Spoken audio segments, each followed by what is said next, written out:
अरे जगन्नाथ जी किसके गंदे कपड़े धो रहे हैं? आइए देखते हैं इस कथा में। बहुत साल पहले पुरी के एक गांव में रहते थे हमारे माधव दास जी। एकदम अकेले, न आगे नाथ न पीछे पगहा, बस दिन रात जगन्नाथ जगन्नाथ। समुद्र के किनारे पड़े रहते थे और मंदिर के सिंहद्वार पर घंटों खड़े होकर बस टुकुर टुकुर महाप्रभु को देखते रहते। अरे प्रभु, आप ही माई हो, आप ही बाप हो। लेकिन हमारे जगन्नाथ जी को भक्तों की परीक्षा लेने में, उन्हें थोड़ा सताने में बड़ा आनंद आता है। बैठे बैठे सोचा, माधव का प्रेम तो पक्का है, लेकिन थोड़ा और पकाते हैं और दे दी माधव दास जी को भयंकर बीमारी। ऐसी वैसी बीमारी नहीं, सीधा अतिसार। अब माधव दास जी अपनी झोपड़ी में पड़े हैं, न हिल पा रहे हैं न डुल पा रहे हैं। हालत ये हो गई कि जहाँ लेटे हैं वही कपड़े गंदे हो रहे हैं। आसपास के लोग जो कल तक बाबा जी करते थे, वो अब नाक पर कपड़ा रख के निकल रहे हैं। बोले, अरे राम राम, कितनी बदबू आ रही है, उधर मत जाना। माधव दास जी लेटे लेटे रो रहे हैं। हे प्रभु, अब तो उठा लो, ये शरीर अब चलता नहीं और ये गंदगी मुझसे देखी नहीं जाती। और दर्द के मारे एक दिन माधव दास जी बेहोश हो गए। जैसे ही माधव दास जी बेहोश हुए, हमारे ठाकुर जी का आसन डोल गया। बोले, अरे मेरा माधव बुला रहा है। और तुरंत जगन्नाथ जी, जो सोने के पलंग पर सोते हैं, वो एक सेवक का भेष बना के कमर पे गमछा कस के पहुँच गए माधव दास की झोपड़ी में। और वहाँ जाके क्या देखते हैं? माधव दास गंदगी में सने पड़े हैं। जगन्नाथ जी को घिन आएगी? अरे सवाल ही नहीं। उन्होंने अपने पीताम्बर को ऊपर खोसा और लग गए काम पे। जिन हाथों से पूरी दुनिया का चक्कर चलता है, उन हाथों से माधव दास के गंदे कपड़े धो रहे हैं। समुद्र से दौड़ दौड़ के पानी ला रहे हैं, झोपड़ी साफ कर रहे हैं, माधव दास को नहला रहे हैं। और तो और, जब माधव दास को होश आता तो पूछने लगते, अरे भाई तुम कौन हो? इतनी बदबू में मेरी सेवा क्यों कर रहे हो? ठाकुर जी मंद मंद मुस्कुरा के बोले, अरे बाबा, हम तो सेवक हैं। पता चला तुम बीमार हो तो चले आए, तुम चुपचाप पड़े रहो। माधव दास जी सोचे, बड़ा भला आदमी है। एक दिन माधव दास जी को थोड़ा आराम मिला तो देखा वो सेवक पैर दबा रहा है। लेकिन उस सेवक के शरीर से जो खुशबू आ रही थी, तुलसी, चंदन और कपूर की। माधव दास जी का माथा ठनका। बोले, ये खुशबू तो मेरे मंदिर वाले की है। ध्यान से देखा तो वो बड़ी बड़ी आँखें, वो ही मंद मुस्कान। माधव दास जी ने झट से हाथ पकड़ लिया। बोले, पकड़े गए प्रभु, ये आप हैं? और फूट फूट के रोने लगे। हे नाथ, आपको शर्म नहीं आती?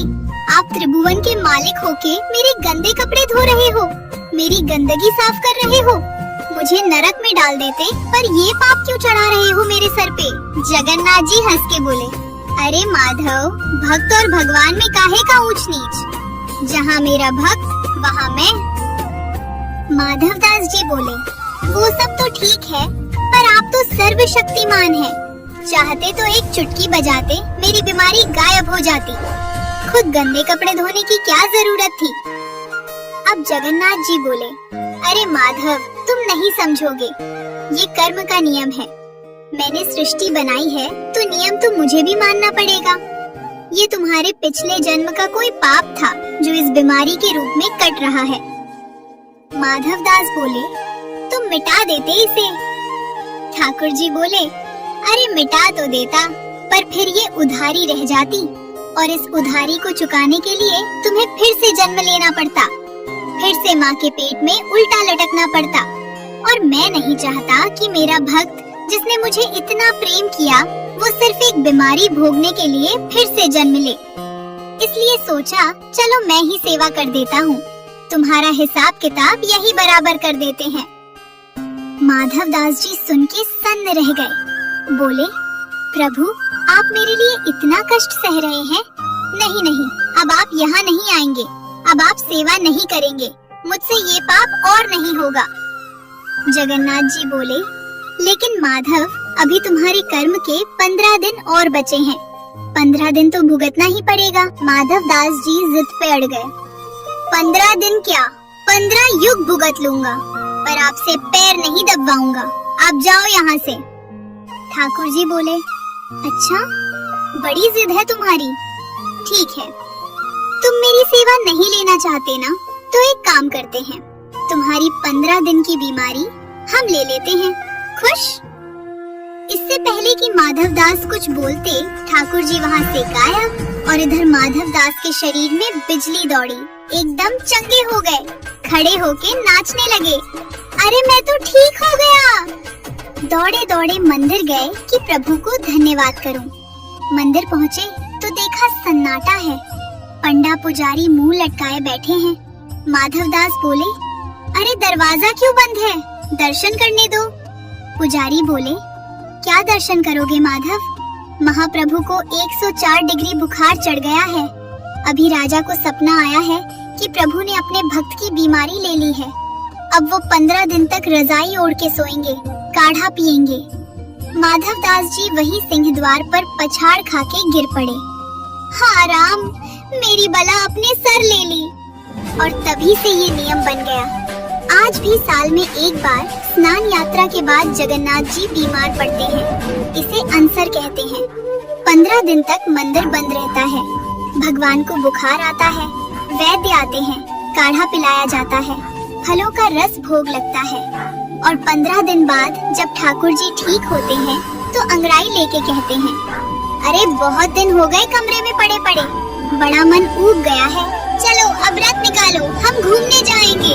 और तब निकलती है जगन्नाथ रथ यात्रा। जैसे ही ये उद्घोष होता है, पूरी नगरी शंखनाद और जय जगन्नाथ के जयकारों से गूंज उठती है। कहानी का असली रोमांच तब शुरू होता है जब पहांडी रस्म के जरिए तीनों भारी विग्रहों को झूमते हुए मंदिर से बाहर लाया जाता है। राजा द्वारा रास्ते की सफाई करने के बाद लाखों भक्त दीवाने होकर उन विशाल रस्सियों को थाम लेते हैं। रास्ते में भक्तों का सैलाब उमड़ पड़ता है। कोई रथ को छूने की कोशिश करता है तो कोई बस एक झलक पाने को तरसता है। मान्यता है कि इन रथों के पहियों की धूल भी अगर माथे पर लग जाए तो जीवन सफल हो जाता है। जगन्नाथ जी का रथ नंदी घोष सबसे अंत में चलता है। जैसे वो अपने भक्तों की भीड़ को निहारते हुए धीरे धीरे आगे बढ़ रहे हों। बीच रास्ते में भगवान अपनी मौसी के घर के पास रुककर विशेष पोड़ा पीठा का भोग लगाते हैं। 9 दिनों तक मौसी के घर गुंडीचा मंदिर में उत्सव का माहौल रहता है, जहां वे अपने भाई बहन के साथ विश्राम करते हैं और भक्तों को दर्शन देते हैं। यह यात्रा केवल एक धार्मिक आयोजन नहीं, बल्कि भगवान और भक्त के अटूट मिलन की एक जीवंत दास्तान। अगर मेरी ये भक्ति वीडियो आप लोगों को अच्छी लगी तो प्लीज़ इस वीडियो को लाइक, सब्सक्राइब एंड शेयर कर दीजिएगा।